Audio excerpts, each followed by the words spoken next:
नमस्कार। विश्व समाधान मंच प्यारा उत्तराखंड में आपका स्वागत है। आज चर्चा का मुख्य विषय है विश्व की सबसे बड़ी घटना जो अब से कुछ ही देर पहले अमेरिका के राष्ट्रपति चुनाव प्रचार के तहत हुई, जहां अमेरिका की रिपब्लिकन पार्टी के राष्ट्रपति के उम्मीदवार डोनाल्ड ट्रंप को पेंसिल्वेनिया में एक सभा को संबोधित करते हुए उन पर हत्या करने के लिए गोली मारी गई है। सौभाग्य से वो बच गए। उनके कान और चेहरा खून से लथपथ दिखाई दिया। सीक्रेट सर्विस के जाबाज सिपाहियों ने उनको तुरंत सुरक्षा कवच देकर उन्हें अस्पताल में दाखिल किया। इस घटना में जहां सीक्रेट सर्विस के जाबाज सिपाहियों ने हमलावर को मार गिराया। बताया जाता है कि हमलावर थॉमस मैथ्यू क्रुक है, जिसको वहां से कुछ ही दूर पर एक भवन में सुरक्षा बलों ने मार गिराया और राष्ट्रपति की सुरक्षा करते हुए यहाँ सुरक्षा बल का एक जवान भी काफ़ी गंभीर रूप से घायल हो गया। उसकी स्थिति गंभीर बनी हुई है। तो ये बहुत बड़े चौंकाने वाली बात है। अमेरिका में जो चुनाव है 2024 के लिए हो रहे हैं, राष्ट्रपति चुनाव नवंबर में वहाँ चुनाव होने हैं।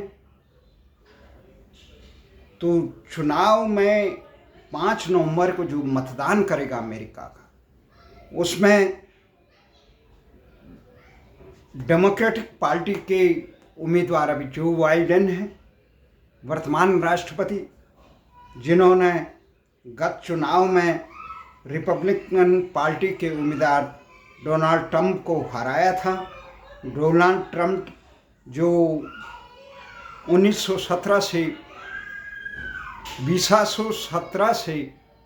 2021 तक अमेरिका के 45वें राष्ट्रपति रहे। वो काफ़ी खुले विचारों के हैं।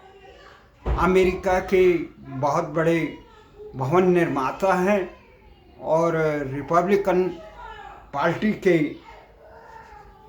एक जाबाज, एक जोश भरे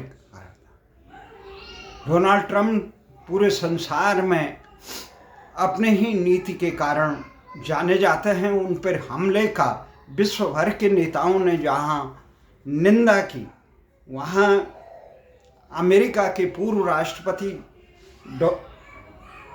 बराक ओबामा ने कहा अमेरिकी लोकतंत्र में हिंसा की कोई जगह नहीं है। वह और उनकी पत्नी डोनाल्ड ट्रंप के शीघ्र स्वस्थ होने की कामना करते हैं। वहीं डोनाल्ड ट्रंप को एक अस्पताल में भर्ती कराने के बाद उनकी स्थिति बेहतर देखते हुए उनको वहाँ से डिस्चार्ज कर दिया गया है।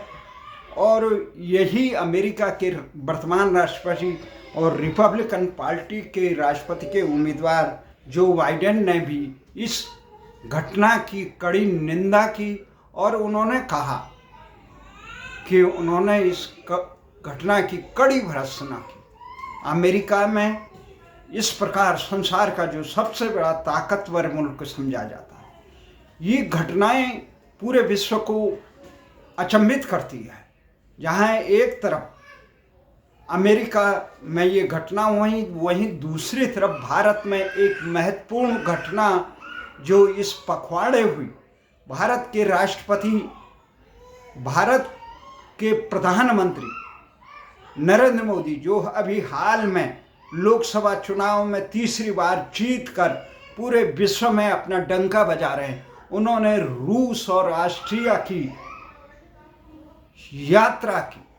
रूस की यात्रा पे पूरे विश्व की नज़र लगी हुई थी, क्योंकि पूरे विश्व में यूक्रेन लड़ाई के बाद रूस को जिस प्रकार से अलग थलग करने की कोशिश अमेरिका और नाटो सदस्यों ने की, उसके बाद किसी बड़े राष्ट्राध्यक्ष, संसार के सबसे बड़े लोकतांत्रिक देश भारत की, जो तटस्थ देश है, जिसकी अमेरिका से भी करीबी है, जिसकी यूक्रेन से भी करीबी है, जिसकी रशिया से भी करीबी है, जिसकी इंग्लैंड से भी करीबी है, उस देश के प्रधानमंत्री का शासनाध्यक्ष जब रूस जाता है, जिसे नाटो और यूक्रेन के लोग के राष्ट्राध्यक्ष, जिसे विश्व मानवता के हत्यारा मानते हैं, उस रूस की सरजमीन पर जब भारत के प्रधानमंत्री, संसार के सबसे बड़े लोकतांत्रिक देश के प्रधानमंत्री जाते हैं और वहाँ उनका जो खुला अभिनंदन होता है, पुतिन ने पूरे विश्व में को अमेरिका की चुंगल से बचाने वाले राष्ट्रपति पुतिन, जिन्होंने अमेरिका का संसार पर शिकंजा कसने के अश्वमेध यज्ञ के घोड़े को यूक्रेन की सीमा पर रोक दिया है, जो नाटो सदस्यों के नाम पर पूरे संसार में एक तरफा जो शिकंजा कस रहा था, अपने वर्चस्व बना रहा था नाटो के नाम पे, उसमें यूक्रेन सम्मिलित न हो, क्योंकि यूक्रेन को रूस के एक सीमावर्ती देश ही नहीं अपितु सोवियत संघ का परिवार का एक सदस्य रहा, क्योंकि सोवियत संघ रूस और यूक्रेन सहित आसपास के तमाम 15-16 मुल्क सोवियत संघ के भूभाग के ही हिस्से रहे, इतिहास के हिस्से रहे, संसार में वर्चस्व के हिस्से रहे। इसलिए पुतिन ने ऐलान किया है कि उसकी सीमाओं की रक्षा, उसकी सीमा पर नाटो देश, जो संसार की अमन शांति को नष्ट करने वाले हैं, जो संसार को अपने शिकंजे में कसने वाले हैं, जो संसार के विकास को अमेरिका पैरों तले दबना चाहते हैं, वो उसका शिकंजा रूस के द्वार पे ना रहे, सोवियत संघ परिवार के सदस्यों पे ना रहे। की सुरक्षा के लिए ये महत्वपूर्ण है यूक्रेन के तमाम देश उसकी सरहद के पास ना आए। उसने कई प्रकार से यूक्रेन को समझाया, परंतु यूक्रेन ने माना, क्योंकि यूक्रेन के जो वर्तमान राष्ट्रपति हैं, शासनाध्यक्ष हैं जेलेंस्की, वो एक प्रकार से अमेरिका का प्यादा है। ठीक उसी प्रकार फिलिस्तीन के जो राष्ट्रपति थे मैगसेसे, उसी ढंग से एक प्यादा यूक्रेन का है, जिसने अपने देश के लाखों लोगों को अमेरिका के नाटो क्लब का सदस्य बनने के नाम पर मौत की नींद सुलाने के लिए विवश कर दिया है, जिसने पूरा देश तबाह कर दिया है, जिसके कारण पूरे विश्व में परमाणु युद्ध की विभीषिका के बादल छाए हुए हैं। ऐसे जेलेंस्की ने जैसे ही भारत के प्रधानमंत्री रूस में गए और उनका नागरिक अभिनंदन सर्वोच्च सम्मान से सम्मानित किया व्लादिमीर पुतिन ने, तो जेलेंस्की ने कहा कि यह देख के बड़ा दुख होता है कि स्वयं संसार का सबसे बड़ा लोकतांत्रिक देश आज उस देश की यात्रा कर रहा है, उसके साथ गले बाहें मिल रहा है, जिसने लाखों यूक्रेन के लोगों की निर्मम हत्या की, विश्व शांति पर ग्रहण लगाया। परंतु भारत जानता है विश्व में एकमात्र देश है रूस, जिसने नाटो सदस्य और अमेरिका और पाक उसके दुश्मनों के खिलाफ भारत के साथ दृढ़ता से खड़ा रहा, जिसने 5, 6, 7 दशकों से जिसकी मित्रता के सहारे भारत ने विकास की पींगें बढ़ी, जहां सुरक्षा में आत्मनिर्भर भारत हुआ, जहां विकास के लिए तमाम राहें अगर किसी ने खोली ईमानदारी से, वो सोवियत संघ है।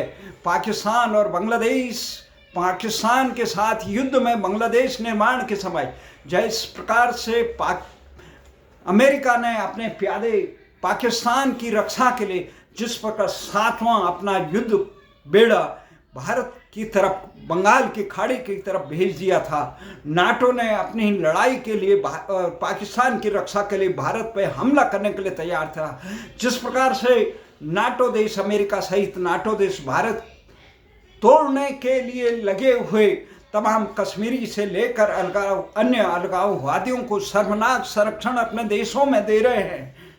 भारत जानता है भारत की एकता और अखंडता को तोड़ने के लिए किस प्रकार के विश्वव्यापी जो कोशिश प्रयास किए जा रहे हैं, उसके पीछे किसका हाथ है। किसने मुंबई बम कांड में, आतंकी हमले में, जिसने डेस्मंड हेडली जो आईएसआई का, CIA का प्रमुख सदस्य, जो आईएसआई को मार्गदर्शन करने के लिए मुंबई में हमला करने के लिए नियोजित था, उसको अमेरिका ने अपने पास रखा है, भारत को अभी तक सौंपा नहीं। तो दूसरी तरफ भारत को इस प्रकार डपट रहा है कि वो भारत की एकता और अखंडता को नष्ट करने वाले तत्वों को अमेरिका और नाटो देशों में शरण देकर उन्हें भारत के खिलाफ उकसा रहा है। ये कृत्य हो रहे। तो भारत अपने परंपरागत परम मित्र रूस के साथ बड़ी मजबूती से पश्चिम देशों के तमाम दबावों को झेलते हुए, जिस प्रकार से प्रधानमंत्री मोदी ने सही रणनीति का परिचय दिया, तो उसके लिए भारत उनका तहे दिल से स्वागत करता है। परंतु रूस में जो सर्वोच्च सम्मान दिया, जिस दिन भारत के प्रधानमंत्री रूस मास्को में सम्मान ले रहे थे, उसी दिन रूस के जांबाज जहाजों ने, सेना ने यूक्रेन, जो 32 देश नाटो देशों के सहयोग से रूस का मुकाबला कर रहे विगत 1 साल से, वहां यूक्रेन की राजधानी कीव से लेकर अन्य प्रांतों में जिस प्रकार के विभत्सिक हमला किया, उसे आत्म समर्पण के लिए मजबूर करने के लिए हमला किया, तबाही मचाई। उससे भारत को एक संदेश देना चाहता है, क्योंकि भारत की सुरक्षा का संदेश जो कल इस प्रकार से एक भारत की एकता और अखंडता को तोड़ने के लिए जो पाकिस्तान ने विगत 1947 के बाद निरंतर जो एक आतंकी हमला भारत को तोड़ने के लिए कर रहा है, उसमें भारत को बचाने के लिए, इस आतंकी पाकिस्तान को अलग थलग करने के लिए रूस और इजराइल की तरफ पर अपने दुश्मन को निरंतर प्रहार करने की रणनीति अपनाने की जगह भारत के क्रिकेट की टीम कल पाकिस्तान के साथ world champion of legend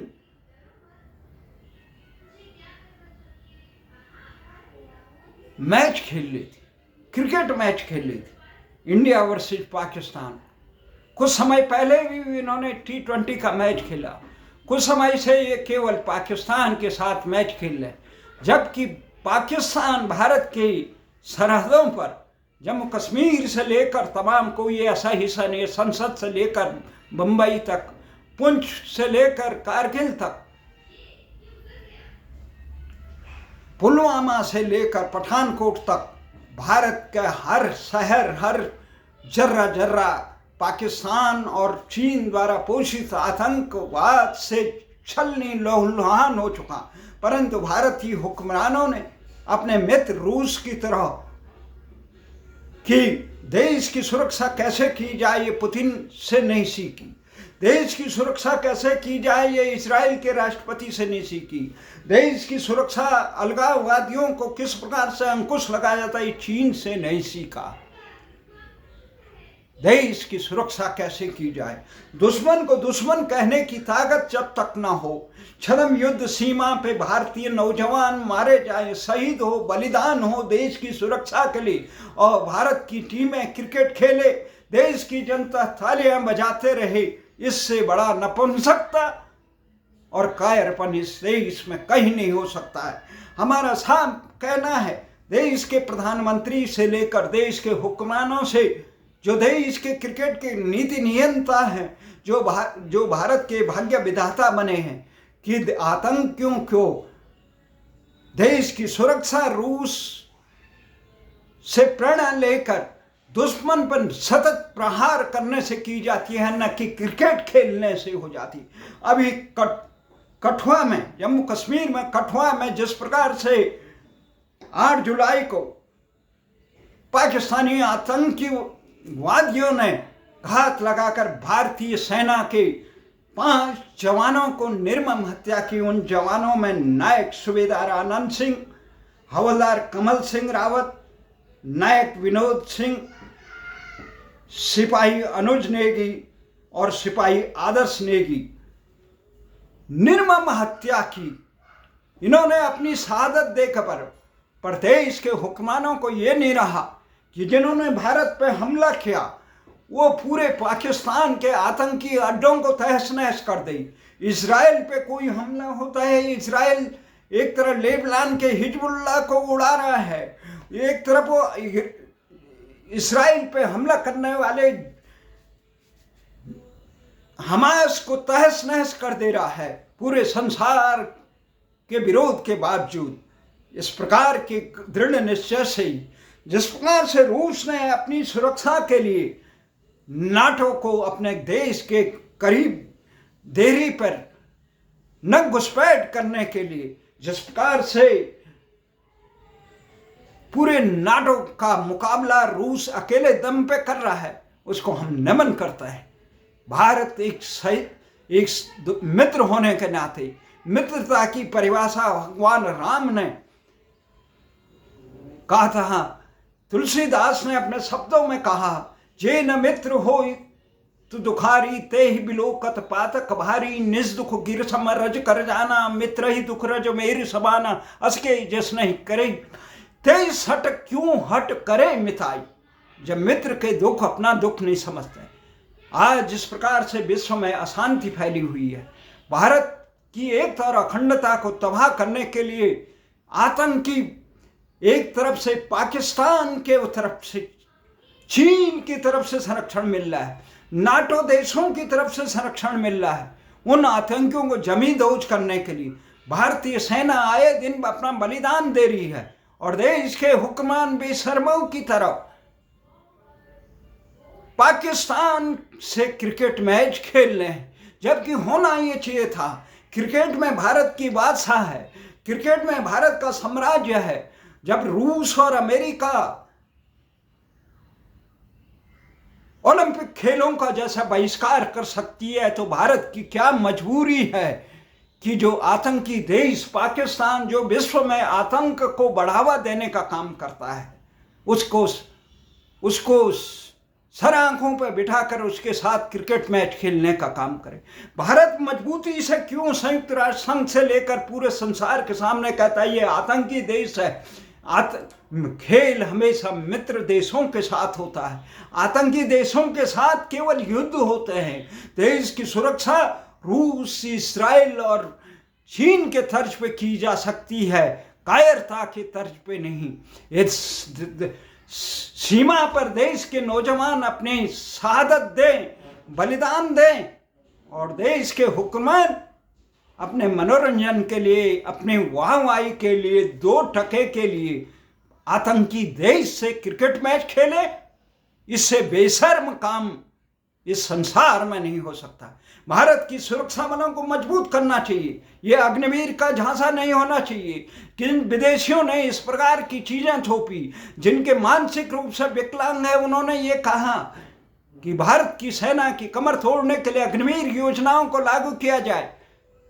Bharat के खिलाफ इतना बड़ा अंतर्राष्ट्रीय षड्यंत्र चल रहा है। एक तरफ नाटो देश पूरे भारत की एकता और अखंडता को तोड़ने के लिए तबाह है, दूसरे धर्मांतरण से लेकर घुसपैठ तक करोड़ों लोग भारत के अंदर भारत को पे कब्जा करके उसके राष्ट्रांतरण करना चाहते हैं। धर्मांतरण, राष्ट्रांतरण, घुसपैठ, आतंकवाद और पाकिस्तान और चीन जैसे दुश्मन जब सर पर खड़े हो तो सेनाओं पे ये अग्निवीर का प्रयोग करना एक आत्मघाती को, अपितु ये होना चाहिए देश के सशस्त्र नौजवानों को सेना में भर्ती कराना चाहिए। क्योंकि आने वाले समय में जहां भारत के खिलाफ इस्लामिक देश आए दिन भारत को नसीहत देने में लगे रहते हैं, देर सवेर ये तमाम देश भारत के खिलाफ युद्ध की ही घोषणा करने वाले हैं। इसलिए हमारा ये मानना है भारत की सेना में अग्निवीर योजना को लागू मत करो। अग्निवीर योजना अगर लागू होनी चाहिए तो नौकरशाही में होनी चाहिए। जो भ्रष्ट नौकरशाही है उनको रिजेक्ट करो। परमानेंट नौकरशाही भारत के लिए भ्रष्टाचार के अलावा कुछ काम नहीं करती है। नौकरशाही अगर अग्निवीर योजना लागू करनी है तो राजनीति में करो। जो कम से कम देश में भ्रष्ट नेता है उनको रिटायर करो, ये हमारा मानना है।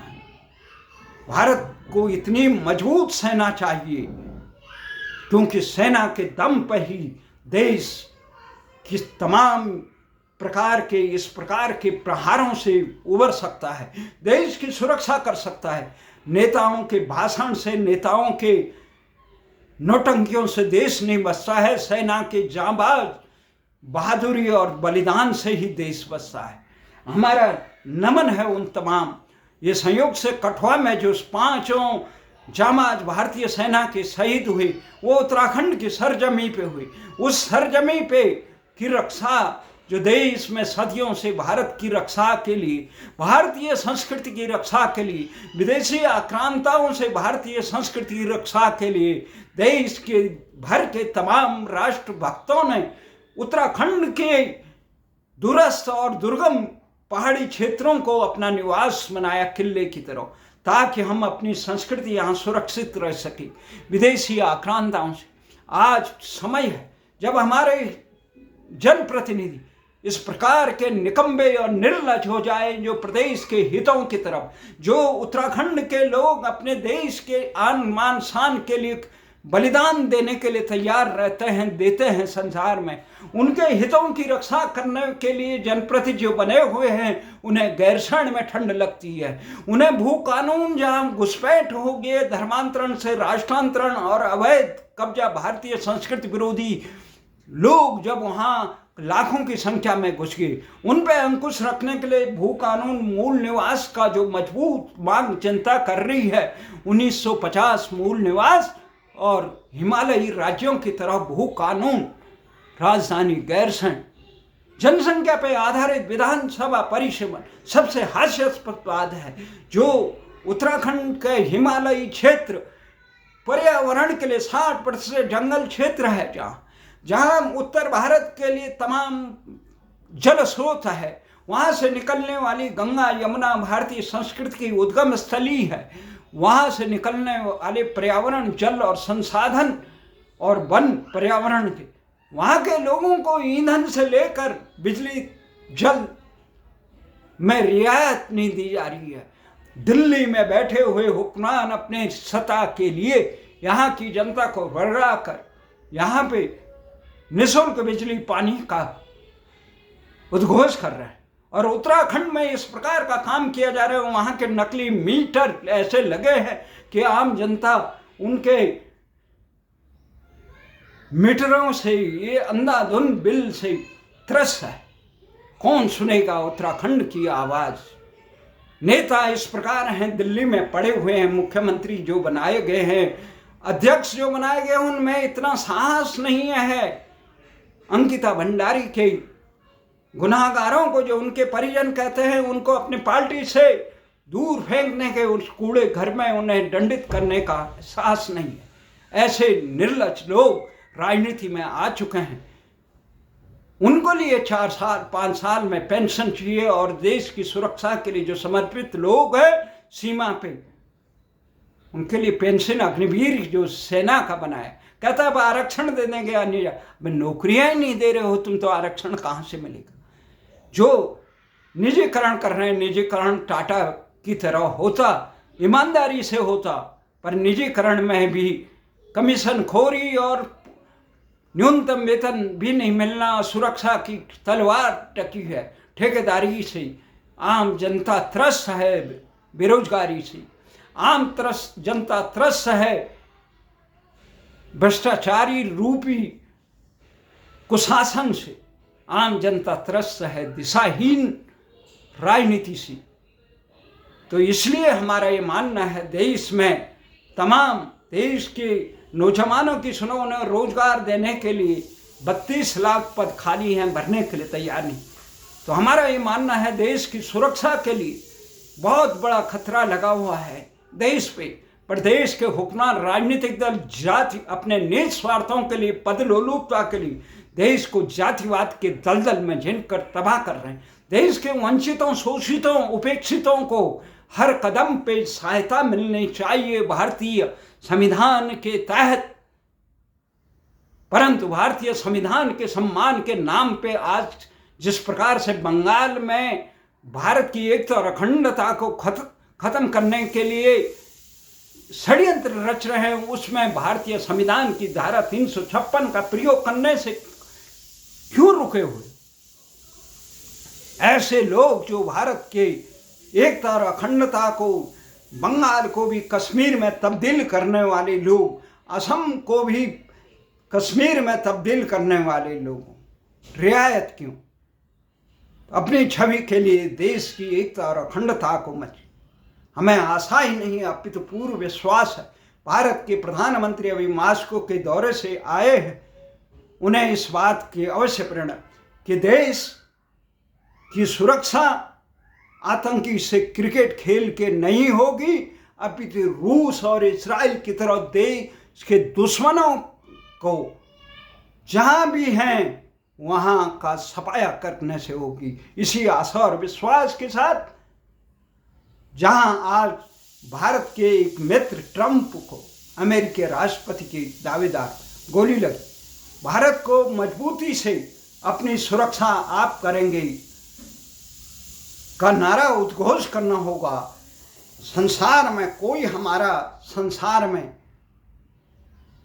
संरक्षक देश नहीं है रूस को छोड़कर, जो विपत्ति काल में हमारे साथ खड़ा रहा हो।